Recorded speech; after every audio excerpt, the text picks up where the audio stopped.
Ayan guys, magpapalambot tayo ng sampalok at magluluto tayo ng ginisang sinigang na ulo ng talakitok. Ayan guys, papalambutin lang natin yung sampalok at igigisa na natin yung isda. Ayan guys, durog na ito. Ayos na ito. Ahangoyin muna natin tayo magigisa na.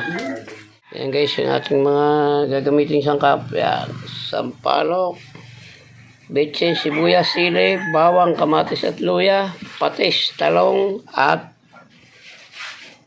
petsa. Ayan guys, ha? Magigisa na tayo.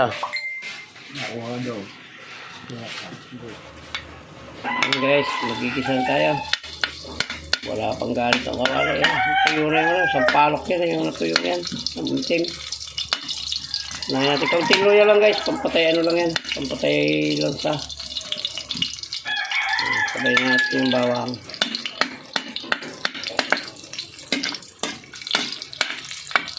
Isang sinigang na ulo ng talakitok guys. Ang iluluto natin. Yan. Sabay-sabay na natin ito. Kamatis, sili at sibuyas.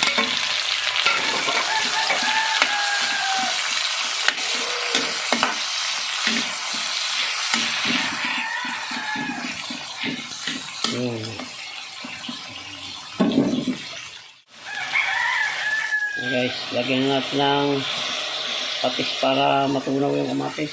Yan, tama na muna yan. Sakaling kulang ay di asin na lang ilalagay natin.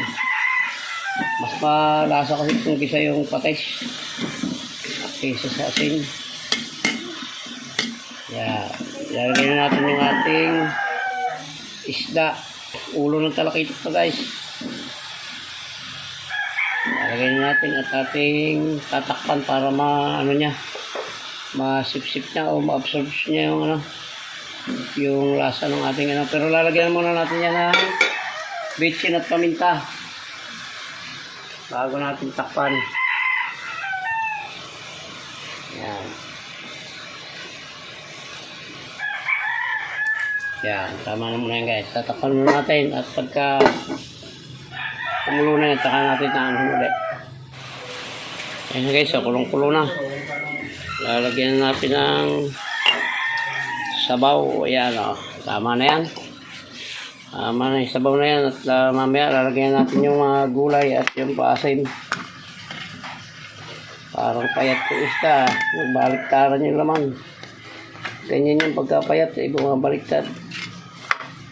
Yan, ulo ito guys ng ulo ng talakitok.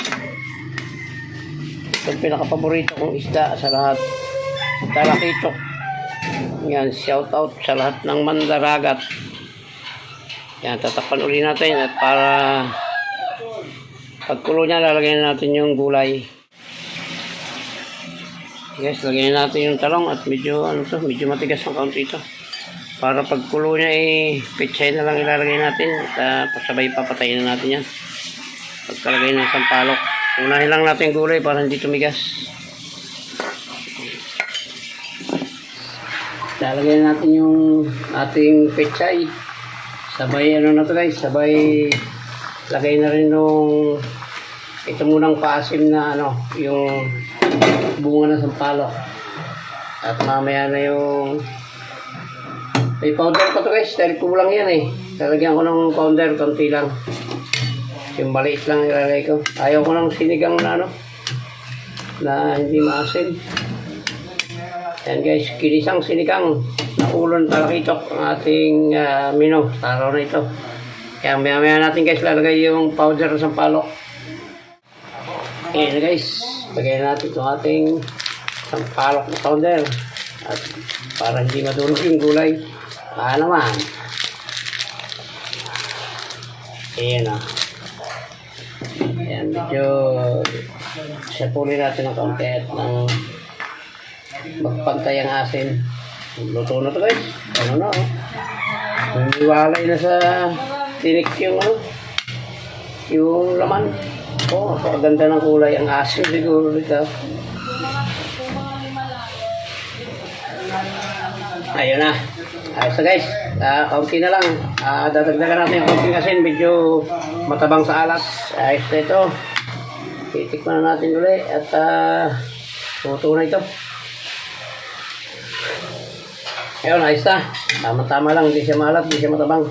Ayan, muli po ay maraming salamat po sa lahat sa inyo sa umabot sa dulo ng vlog na ito na pagluluto ng ginisang sinigang na talakito. Ayan, maraming salamat po at hanggang dito lang po yung vlog natin. Mabuhay po kayo at mabuhay tayong lahat. Bye-bye na po. I love you all.